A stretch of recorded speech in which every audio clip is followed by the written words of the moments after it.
Welcome to Casual English Talk. Before we start today's topic, we want to do something a little different. Something simple, something funny, and something that helps you let out all that stress you've been carrying.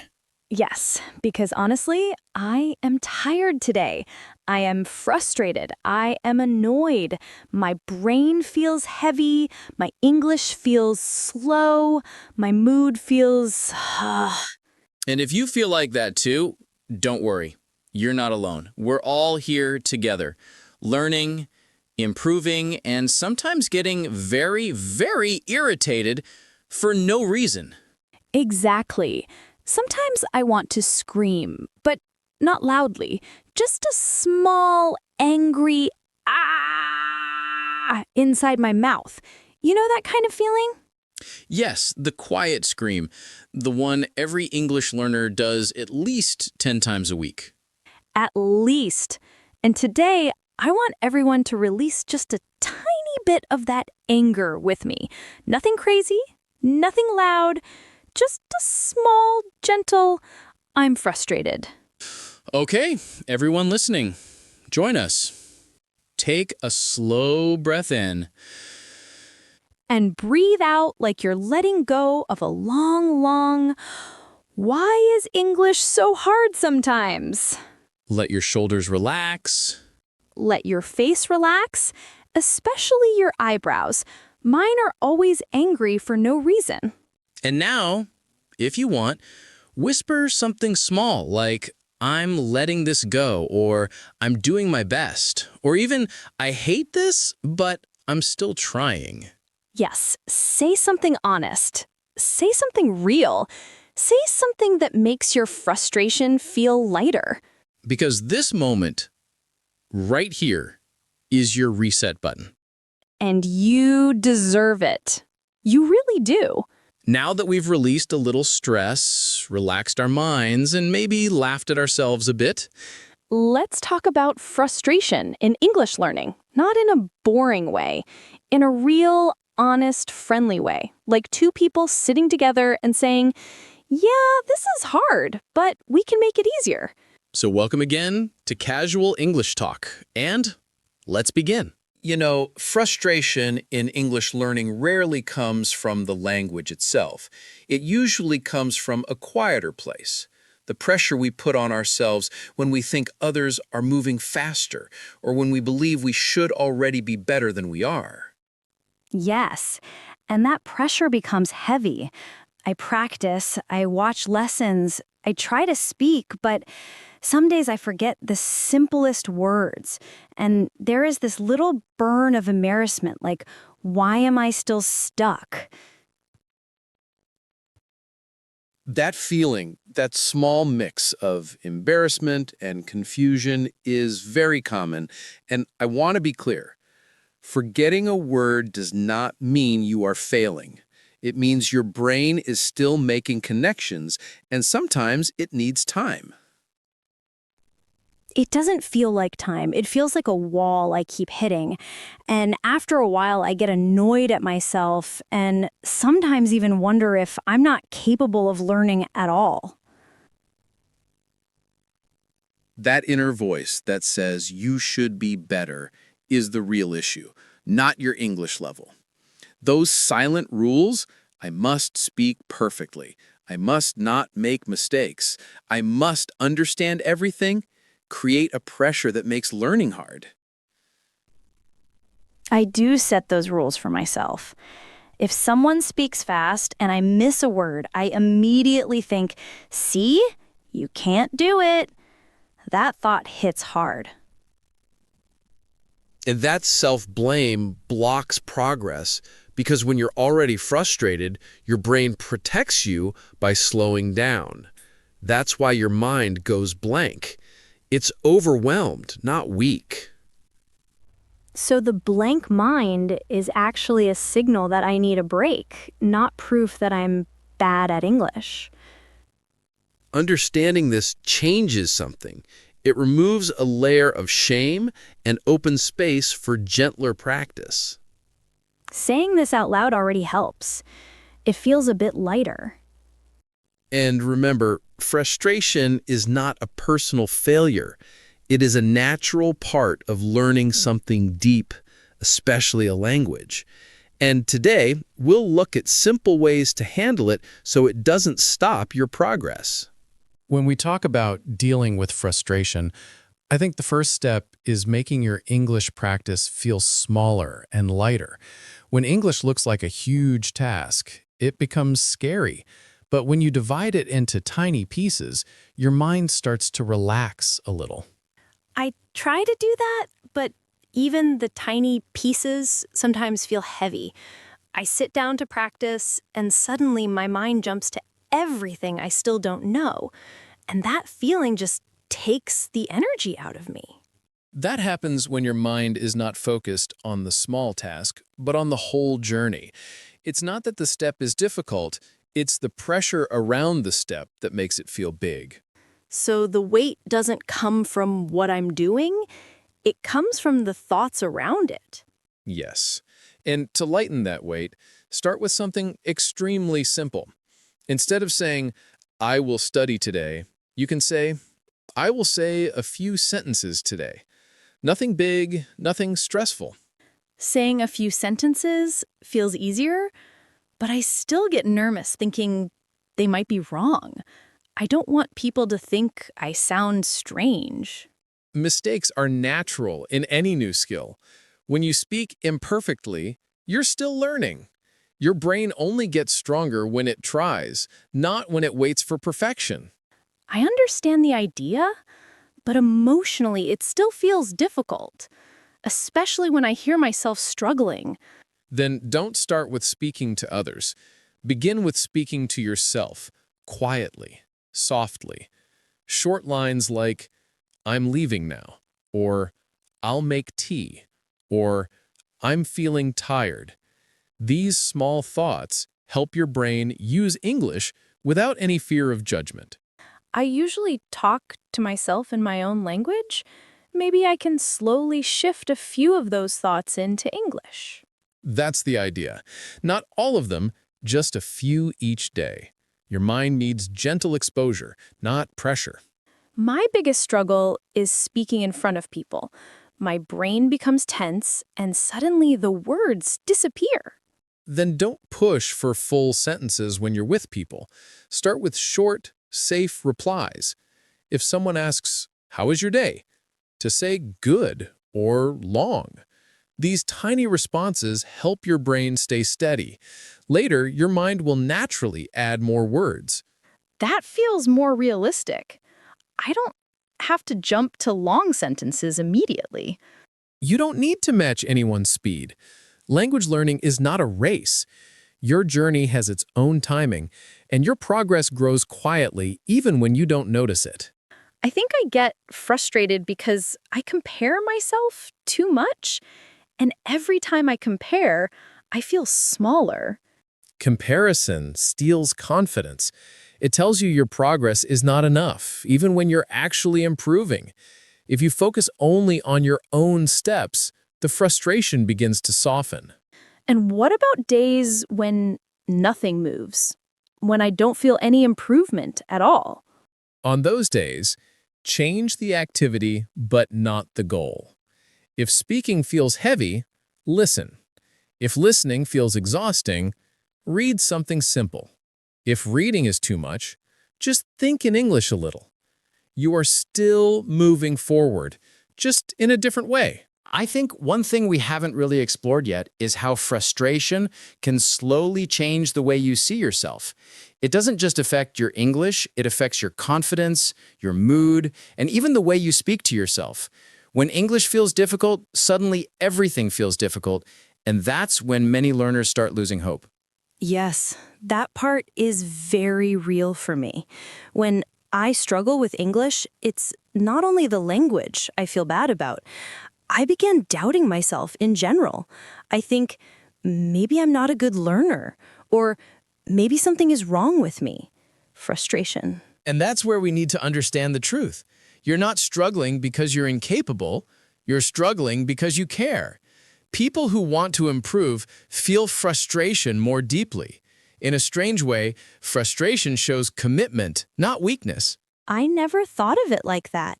I always saw frustration as something negative, something that proved I wasn't progressing enough. But frustration is simply a sign that you want to grow faster than you currently are. It's desire, not failure. But sometimes the frustration becomes so strong that I stop practicing altogether. I start avoiding it because I don't want to feel embarrassed again. I avoid speaking, I avoid listening, and sometimes I avoid English completely. Shy. Avoiding feels safe in the moment, but it doesn't make the frustration disappear. It makes it grow quietly. Your brain keeps thinking about English, but now with fear instead of curiosity. Yes, that's exactly how it feels. Even when I'm avoiding English, it stays in my mind like a quiet worry.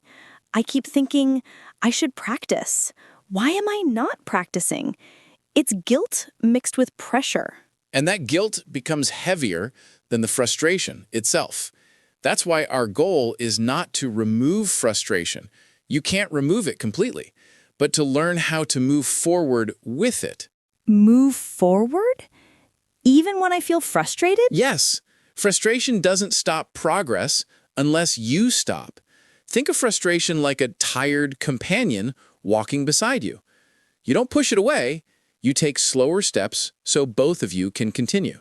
That sounds gentle, but what do slower steps look like? For example, instead of trying to study for 20 minutes, you study for 5 minutes. Instead of speaking full sentences, you speak short ones.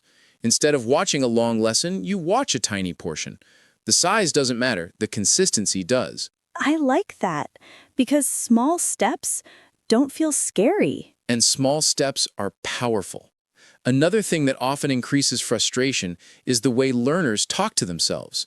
Many people say things like, "I'm so stupid," "I'm terrible at English," "Why can't I get this right?" And these words are more damaging than any mistake. I do that. Every time I forget something, I get annoyed with myself, sometimes even angry. That anger usually comes from comparison. You compare yourself to an imagined version of you, the version who speaks perfectly, quickly, confidently. Yes. In my mind, I see this perfect version speaking smoothly, and when I don't match that image, I feel disappointed. And that disappointment fuels frustration. Instead of comparing yourself with that imaginary version, compare yourself with your past self, the version from 6 months ago. When I think like that, yes, I have grown. Even if it feels slow, I do understand more now. Relief. Growth is not always visible. Sometimes it's happening quietly, without you noticing. But what about people who speak much better than me? When I hear them, sometimes I feel small. Everyone has someone who speaks better. Even advanced speakers admire others. What matters is not who is ahead. It's that you're moving. But speaking still scares me sometimes. My voice shakes, my mind freezes, and suddenly all the words disappear. Nervous. That's because speaking exposes your fear. It makes you feel seen. And being seen makes mistakes feel bigger. But you don't need perfect language to sound confident. You only need calmness. Calmness instead of perfection.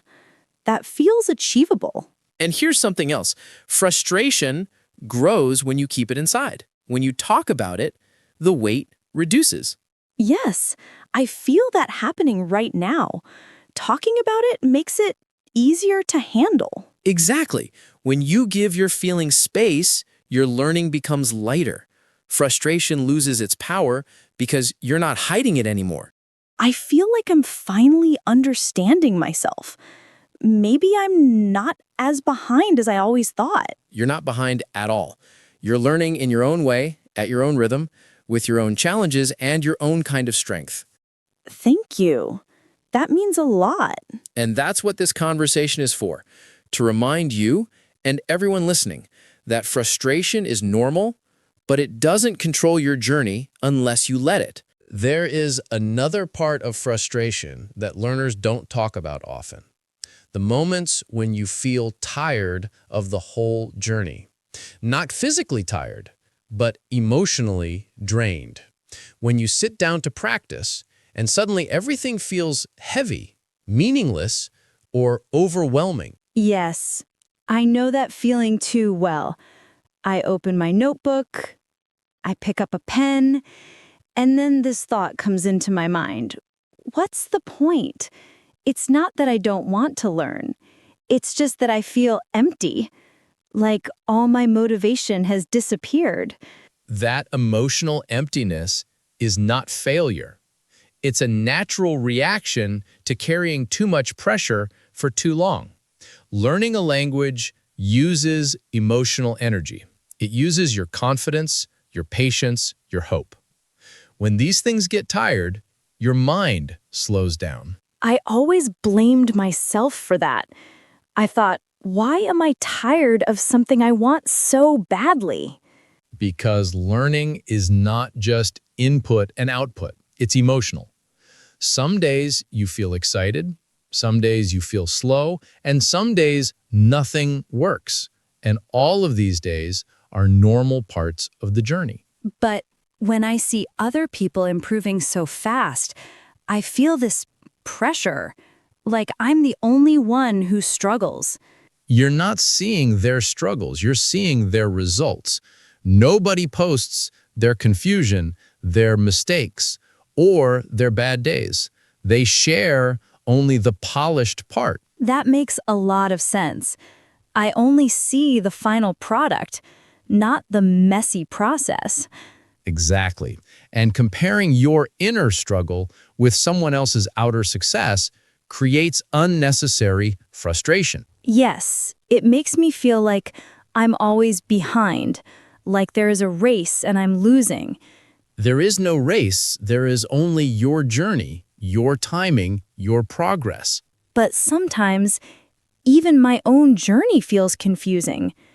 Some days I learn many things, and some days my mind refuses to cooperate.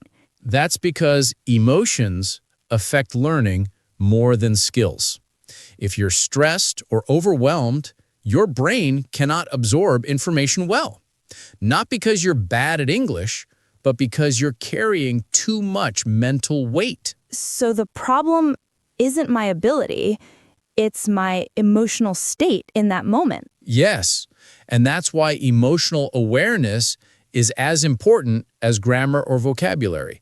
You need patience, acceptance, and kindness towards yourself. Acceptance is the hardest part for me. Every time I make a mistake, I feel a small shock inside me, a little embarrassment that stays longer than it should. Mistakes are signs of movement. If you're not making mistakes, you're not growing. But how do I stop feeling embarrassed when I make one? Change the meaning of the mistake.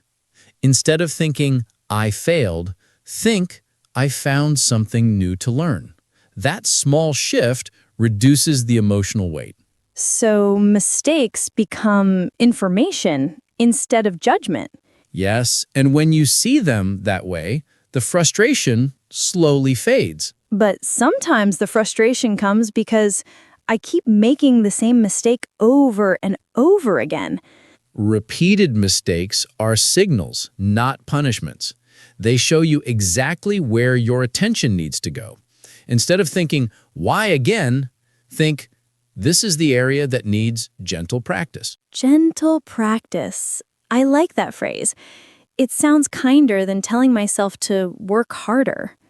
Because work harder often breaks your motivation, but practice gently builds it. You know, as we talk, I'm realizing how much I've been fighting with English. I was pushing too much, judging too much, comparing too much. No wonder the frustration grew louder. And now you're learning to walk with English instead of against it. That change is emotional, not technical, but it transforms the whole journey. But what about days when frustration comes back strongly? On those days, Choose something very small. Listen for 2 minutes. Read one short sentence. Think one thought in English. These small actions keep you connected without draining your energy. So even on my worst days, I don't have to disconnect completely. Exactly. Staying connected matters more than studying intensely. That idea makes the journey feel softer and more manageable. When you lower pressure, frustration naturally becomes weaker. This conversation itself is helping me breathe easier. For the first time, I'm not blaming myself. I'm trying to understand myself. And that's the heart of overcoming frustration. Understanding your emotions instead of fighting them. When you do that, your learning becomes more natural, calmer, and steadier. Yes, I feel that. I feel like I've given myself permission to learn slowly, without guilt. And that permission is one of the most powerful tools you have on this journey. We've talked about many deep feelings today, and I hope this conversation helped you understand that frustration is not something shameful. It's something every learner faces, quietly and privately, and the fact that you feel it only shows that you care about your growth. Yes, and speaking honestly about it made me realize how much weight I was carrying inside. I always thought frustration meant I was weak, but now I see it just means I'm trying. And trying is already something to be proud of. Exactly. And we want you to remember that your progress doesn't have to be perfect. It doesn't have to be fast. It only needs to be steady, gentle, and yours. Even small steps matter. Even slow days count. And even when frustration shows up again, you don't have to run from it. You can breathe, take one tiny step, and continue.